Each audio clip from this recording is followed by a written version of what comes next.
11장. 한 병자가 있었는데 그는 마리아와 그의 자매 마르다의 마을 베다니에 사는 나사로였다. 마리아는 주님께 향유를 붓고 자기의 머리털로 주님의 발을 씻은 여자요. 병든 나사로는 그의 오라버니이다. 그 누이들이 사람을 예수께로 보내서 말하였다. 주님 보십시오. 주님께서 사랑하시는 사람이 앓고 있습니다. 예수께서 들으시고 말씀하셨다. 이 병은 죽을 병이 아니라 오히려 하나님의 영광을 드러낼 병이다. 이것으로 말미암아 하나님의 아들이 영광을 받게 될 것이다. 예수께서는 마르다와 그의 자매와 나사로를 사랑하셨다. 그런데 예수께서는 나사로가 앓는다는 말을 들으시고도 계시던 그곳에 이틀이나 더 머무르셨다. 그리고 나서 제자들에게 다시 유대 지방으로 가자 하고 말씀하셨다. 제자들이 예수께 말하였다. 선생님, 방금도 유대 사람들이 선생님을 돌로 치려고 하였는데 다시 그리로 가려고 하십니까? 예수께서 대답하셨다. 낮은 12시간이나 되지 않느냐. 사람이 낮에 걸어다니면 햇빛이 있으므로 걸려서 넘어지지 않는다. 그러나 밤에 걸어다니면 빛이 그 사람 안에 없으므로 걸려서 넘어진다. 이 말씀을 하신 뒤에 그들에게 말씀하셨다. 우리 친구 나사로는 잠들었다. 내가 가서 그를 깨우겠다. 제자들이 말하였다. 주님, 그가 잠들었으면 낫게 될 것입니다. 예수께서는 나사로가 죽었다는 뜻으로 말씀하셨는데 제자들은 그가 잠이 들어 쉰다고 말씀하시는 것으로 생각하였다. 이때 예수께서 그들에게 밝혀 말씀하셨다. 나사로는 죽었다. 내가 거기에 있지 않는 것이 너희를 위해서 도리어 잘된 일이므로 기쁘게 생각한다. 이 일로 말미암아 너희가 믿게 될 것이다. 그에게로 가자. 그러자 디도모라고도 하는 도마가 동료 제자들에게 우리도 그와 함께 죽으러 가자 하고 말하였다. 예수께서 가서 보시니 나사로가 무덤 속에 있은 지가 벌써 나흘이나 되었다. 베다니는 예루살렘에서 오리가 조금 넘는 가까운 곳인데 많은 유대 사람이 그 오라버니의 일로 마르다와 마리아를 위로하러 와 있었다. 마르다는 예수께서 오신다는 말을 듣고서 맞으러 나가고 마리아는 집에 앉아 있었다. 마르다가 예수께 말하였다. 주님, 주님이 여기에 계셨더라면 내 오라버니가 죽지 아니하였을 것입니다. 그러나 이제라도 나는 주님께서 하나님께 구하시는 것은 무엇이나 하나님께서 다 이루어 주실 줄 압니다. 예수께서 마르다에게 말씀하셨다. 내 오라버니가 다시 살아날 것이다. 마르다가 예수께 말하였다. 마지막 날 부활 때에 그가 다시 살아나리라는 것은 내가 압니다. 예수께서 마르다에게 말씀하셨다. 나는 부활이요 생명이니 나를 믿는 사람은 죽어도 살고 살아서 나를 믿는 사람은 영원히 죽지 아니할 것이다. 내가 이것을 믿느냐? 마르다가 예수께 말하였다. 예, 주님. 주님은 세상에 오실 그리스도이시며 하나님의 아들이심을 내가 믿습니다. 이렇게 말한 뒤에 마르다는 가서 그 자매 마리아를 불러서 가만히 말하였다. 선생님께서 와 계시는데 너를 부르신다. 이 말을 듣고 마리아는 급히 일어나서 예수께로 갔다. 예수께서는 아직 동네에 들어가시지 않으시고 마르다가 예수를 맞이하던 곳에 그냥 계셨다.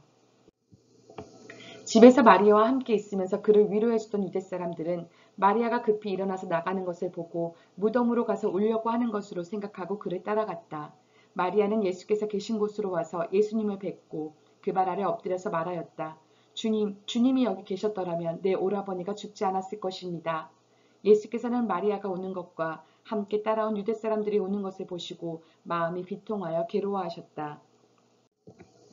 예수께서 그들에게 물으셨다. 그를 어디에 두었느냐? 그들이 대답하였다. 주님, 와 보십시오. 예수께서는 눈물을 흘리셨다. 그러자 유대 사람들은 보시오, 그가 얼마나 나사로를 사랑하였는가 하고 말하였다. 그 가운데서 어떤 사람은 이렇게 말하였다. 눈먼 사람의 눈을 뜨게 하신 분이 이 사람을 죽지 않게 하실 수 없었단 말이오. 예수께서 다시 속으로 비통하게 여기시면서 무덤으로 가셨다. 무덤은 동굴인데 그 어귀는 돌로 막아놓았다. 예수께서 돌을 옮겨 놓아라 하시니 죽은 사람의 누이 마르다가 말하였다. 주님, 죽은 지가 나흘이나 되어서 벌써 냄새가 납니다. 예수께서 마르다에게 말씀하셨다. 내가 믿으면 하나님의 영광을 보게 되리라고 내가 내게 말하지 않았느냐. 사람들이 그 돌을 옮겨 놓았다. 예수께서 하늘을 우러러보시고 말씀하셨다. 아버지, 내 말을 들어주신 것을 감사드립니다. 아버지께서는 언제나 내 말을 들어주신다는 것을 압니다. 그런데도 이렇게 말씀드리는 것은 둘러선 무리를 위해서입니다. 그들로 하여금 아버지께서 나를 보내신 것을 믿게 하려는 것입니다. 이렇게 말씀하신 다음에 큰 소리로 나사로야 나오너라 하고 외치시니 죽었던 사람이 나왔다. 손발은 천으로 감겨 있고 얼굴은 수건으로 싸매어 있었다. 예수께서 그들에게 그를 풀어주어서 가게 하여라 하고 말씀하셨다. 마리아에게 왔다가 예수께서 하신 일을 본 유대 사람들 가운데서 많은 사람이 예수를 믿게 되었다.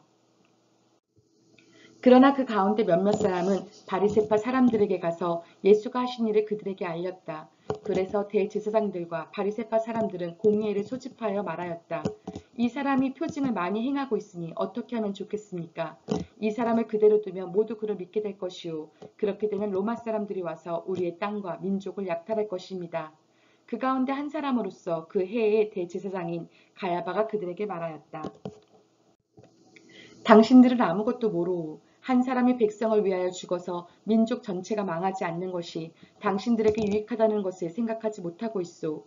이 말은 가야바가 자기 생각으로 한 것이 아니라 그 해의 대제사장으로서 예수가 민족을 위하여 죽으실 것을 예언한 것이니 민족을 위할 뿐만 아니라 흩어져 있는 하나님의 자녀를 한데 모아서 하나가 되게 하기 위하여 죽으실 것을 예언한 것이다. 그들은 그날로부터 예수를 죽이려고 모의하였다. 그래서 예수께서는 유대 사람들 가운데로 더 이상 드러나게 다니지 아니하시고 거기에서 떠나 광야에서 가까운 지방 에브라임이라는 마을로 가서 제자들과 함께 지내셨다.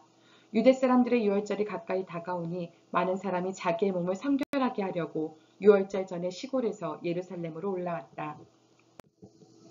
그들은 예수를 찾다가 성전 뜰에 서서 서로 말하였다. 당신들은 어떻게 생각합니까? 그가 명절을 지키러 오지 않겠습니까? 대제사장들과 바리새파 사람들은 예수를 잡으려고 누구든지 그가 있는 곳을 알거든 알려달라는 명령을 내려두었다.